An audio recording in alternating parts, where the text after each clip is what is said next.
Assalamu alaikum, my dear students. My name is Muhammad Rahil Sabar, your biology tutor for grade 12. So आज के इस last lecture में हम discuss करने जा रहे हैं two basic concepts of health and disease. तो इस लेक्चर में हम बेशुमार डिजीज़ के काजेज़ और उनके फीचर्स डिस्कस करने वाले हैं। सो आइए इन तमाम चीज़ों को समझने और सीखने के लिए चलते हैं लाइट बोर्ड की तरफ। बिस्मिल्लाहिर्रहमानिर्रहीम डिस्कस करने जा रहे हैं the last topic which is health and disease. अगर हम हेल्थ के बारे में आए तो health is all about to maintain the homeostatic function of the body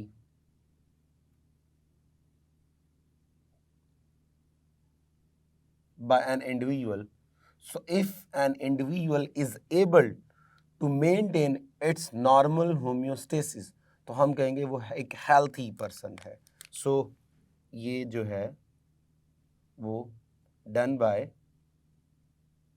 healthy person. तो डेफिनेटली हम बोलेंगे कि वो जो है वो हेल्थ में है, यानी एक हेल्थ की जो है वो हमारे पास एक एग्जांपल है। So in shortly if you are able to maintain your homeostatic function तो आप जो है वो एक हेल्थी पर्सन कंसिडर होते हो। And if you are not able to maintain your homeostatic function, यानी बॉडी के अंदर वाटर और मिनरल्स का लेवल मेंटेन नहीं है, टेम्परेचर में चेंज आ रहा है, टेम्परेचर जो है वो मेंटेन नहीं है, तो ये तमाम करैक्टरिस्टिक्स जो हैं वो हमारे पास जो है वो डिजीज़ में जाते हैं। सो डिजीज़ से मुराद if a body is not able to maintain its homeostatic function. So if you are not able to maintain your homeostatic function, then it will be considered as you are facing any kind of disease. ज़रूर कोई ना कोई बीमारी जो है वो आपको face करनी पड़ रही है। सपोज़ टेम्परेचर ज़्यादा हो गया, फीवर, सपोज़ वाटर या मिनरल्स की बहुत ज़्यादा जो है वो एक्सेस हो गई, बहुत ज़्यादा डेफिशिएंसी हो गई। मैं कहता हूँ बेशुमार मिनरल्स जो हैं, मिसाल के तौर पे आयरन की डेफिशिएंसी होगी तो अनीमिया हो जाएगा, यानी जो है वो ब्लड की कमी हो जाएगी। इसी तरह अगर बॉडी के अंदर कोई स्पेसिफिक मिनरल्स ऐड होना शुरू हो गई तो जो है वो किडनी स्टोन हो सकता है और बेशुमार डिजीज़ हो सकती हैं।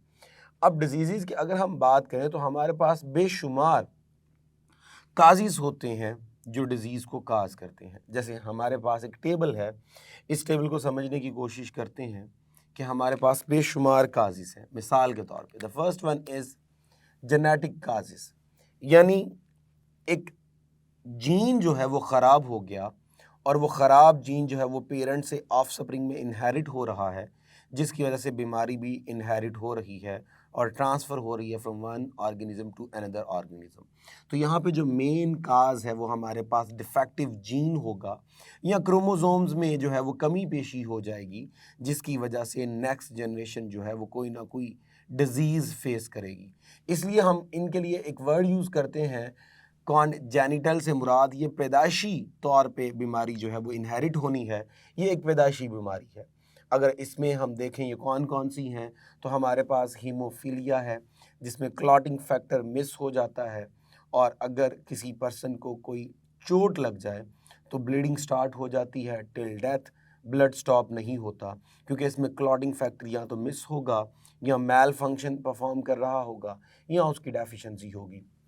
डाउन सिंड्रोम, जिसमें बॉडी के अंदर एक autosomal chromosome which is 21 number of जो ऑटोसोमल क्रोमोसोम है वो एडिशनल होता है, जिसकी वजह से वो पर्सन जो है वो मेंटली रिटार्ड होता है। सेक्सुअली इसके ऊपर कोई प्रॉब्लम नहीं है, मेंटली जो है और फिज़िकल जो है वो प्रॉब्लम्स उसको होती हैं। टर्नर सिंड्रोम्स, जिसमें जो है वो एक सेक्स क्रोमोसोम मिस होता है, जिसकी वजह से इसमें एक फीमेल अपीयरेंस जो है वो स्टार्ट होती है, लेकिन चूंकि दोनों सेक्स क्रोमोसोम्स नहीं है तो इसमें मेल और फीमेल दोनों अपीयरेंस जो है वो कोएग्जिस्ट करती हैं। नेक्स्ट हम बात करते हैं इन्फेक्शंस की, पैथोजेनिक या पैरासिटिक। तो बेसिकली ये हमारे पास वो तमाम डिजीज़ होंगी जिसका मेन काज जो होगा वो कोई ना कोई पैथोजन होगा। पैथोजन याद रखिएगा डिजीज काजिंग एजेंट को कहते हैं। It may be virus, it may be bacteria, it may be any kind of protozoan. और मोस्टली ये जो ऑर्गेनिजम्स होते हैं ये पैरासाइट होते हैं। ये एक्सटर्नल पैरासाइट हो सकते हैं यानी ectoparasite, they may be internal यानी एंडो पैरासाइट। बॉडी के अंदर रह के फूड लिया और आपको डैमेज किया, बॉडी से बाहर आए फूड लिया और आपको क्या किया, डैमेज किया, नुकसान पहुंचाया। कौन कौन सी जो है वो इनसे बीमारियां हो सकती हैं? The first one is diphtheria, next malaria, smallpox, tuberculosis, cholera, AIDS, gonorrhoea.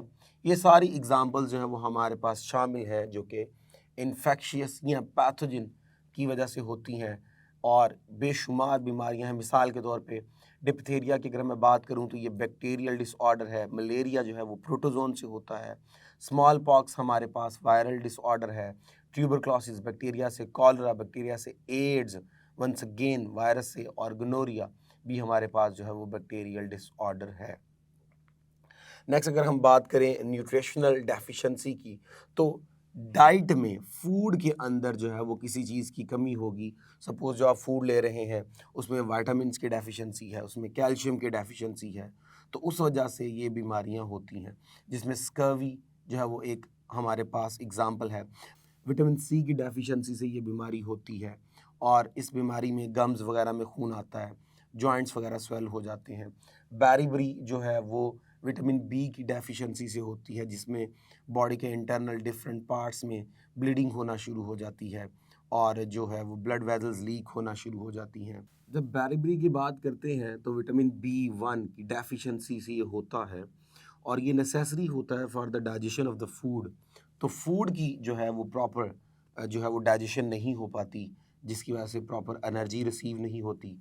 Anaemia blood की डेफिशिएंसी को कहते हैं, आयरन की डेफिशिएंसी है। गॉइटर जो है वो inflammation of your thyroid gland, iodine की डेफिशिएंसी है। क्वाशियोरकर जो है ये बेसिकली प्रोटीन की डेफिशिएंसी है। तो डाइट में जो है वो प्रॉपर न्यूट्रिएंट्स जो है वो ना हो तब ये होती है। मेटाबॉलिक डिफेक्ट्स या हार्मोनल डिफेक्ट्स, तो डेफिनेटली बॉडी के अंदर मेटाबॉलिज्म जो है वो प्रॉपर ठीक तरीके से नहीं हो रहा या हार्मोन्स जो पैदा हो रहे हैं वो इम्बैलेंस है, ज़्यादा हो गए या कम हो गए। डायबिटीज़ मेलाइटस जिसे हम शुगर की बीमारी नॉर्मली बोलते हैं, इंसुलिन की डेफिशिएंसी की वजह से होती है। क्रिटिनिज्म जो है वो हमारे पास थायराइड ग्लैंड थायरॉक्सिन पैदा करता है, थायरॉक्सिन की डेफिशिएंसी हो जाए तो ये पैदा होती है। फिज़िकल डिसऑर्डर, तो फिज़िकल डिसऑर्डर बेसिकली ये आम तौर पे आप जो है वो गिर गए, कोई इंजरी हो गई, कोई ट्रॉमा फेस करना पड़ गया, कोई चीज़ लग गई, कट लग गया, रेडिएशंस बहुत ज़्यादा थी, बहुत ज़्यादा गर्मी, बहुत ज़्यादा सर्दी, इन चीज़ों की वजह से बॉडी के अंदर जो चेंजेस आती हैं, जो है वो चोटें लगती हैं, वो आपके पास फिज़िकल डिसऑर्डर में जो है वो शामिल है।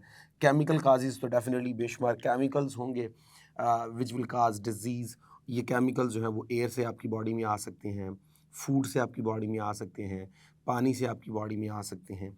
इनमें हमारे पास एग्जांपल है ड्रग अब्यूज़, तो जो ड्रग्स वगैरह यूज़ करते हैं उन से भी ये बीमारी जो है वो ट्रांसफ़र होती है। स्मोकिंग वगैरह, अल्कोहल वगैरह, तो जो स्मोकर हैं उनका जो स्मोक होता है सिगरेट का वो बहुत ज़्यादा टॉक्सिक होता है, जैसे टार वगैरह हो गया, निकोटीन वगैरह हो गया, ये रेस्पिरेटरी ट्रैक का इन्फेक्शन काज करते हैं। अल्कोहल जो है वो लीवर डैमेज करने में जो है वो ज़िम्मेदार है। तो ये इनसे जो बीमारियां होंगी वो केमिकल काजेज़ होंगी। नेक्स्ट है जी एजिंग आर डीजनरेटिव डिजीज़, तो ये बेसिकली वो जो है वो डिजीज़ होती हैं जो कि with the advance in age, वक्त गुजरने के साथ साथ जैसे जैसे हमारी एज बढ़ती है वैसे वैसे इनका जो है वो इजाफा होता है। इसमें है ऑस्टियो आर्थराइटिस।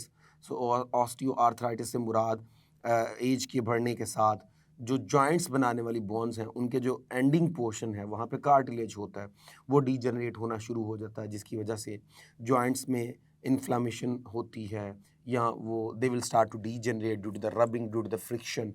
और आर्टरियोस्क्लेरोसिस कहते हैं आर्टरीज़ का बहुत ज़्यादा जो है वो स्वेल हो जाना, क्योंकि जो इंटरनल लाइनिंग है वहाँ पे कोई प्लक वगैरह जो था वो ऐड हो गया था, जिसकी वजह से वहाँ पे जो है वो इन्फ्लामेशन हो गई। And the last one is Alzheimer disease. और अगर हम अल्जीमर डिजीज़ की बात करें तो इसके अंदर जो है वो मेंटल जो है वो करैक्टरिस्टिक्स अच्छे खासे जो हैं वो डिस्टर्ब हो जाते हैं, मेमोरी लॉस हो जाती है, परमानेंट बेस पे जो है वो आपको चीज़ें याद नहीं रहती, ब्रेन जो है वो नॉर्मल फंक्शन परफॉर्म नहीं करता, then you will not be able to perform even your simple kind of functions, और मेमोरी जो है वो बहुत हद तक इसमें क्या हो जाती है, लॉस हो जाती है। तो ये मेंटल इलनेस है। तो इस तरह इस जो है वो टेबल के अंदर हमने डिफरेंट डिजीज़ की काजिज़ को और डिफरेंट डिजीज़ को डिस्कस किया। सो अगर इस टॉपिक की इम्पॉर्टेंस देखें for papers point of view, तो ये शॉर्ट क्वेश्चंस के लिए बहुत ज़्यादा इम्पॉर्टेंट है, या एमसीक्यूज़ के लिए बहुत ज़्यादा इम्पॉर्टेंट है। आपसे पूछा जा सकता है कि सपोज़ कर्व ही बता दीजिए, ये कौन सी बीमारी है, न्यूट्रिशनल है, मेटाबॉलिक है, फिज़िकल है या इन्फेक्शियस है। इन्फेक्शियस से मुराद कोई ना कोई पैथोजन इन्वॉल्व होगा। तो किसी भी बीमारी की जो है वो आपसे काज पूछी जा सकती है ऑब्जेक्टिव के अंदर। तो इसलिए ये टॉपिक आपने ऑब्जेक्टिव के पॉइंट से लर्न करना है। सो अब तक के लिए इतना ही, इजाज़त दीजिए फॉर नेक्स्ट इसकी ऑब्जेक्टिव के लिए। Thank you very much. अल्लाह हाफ़िज़।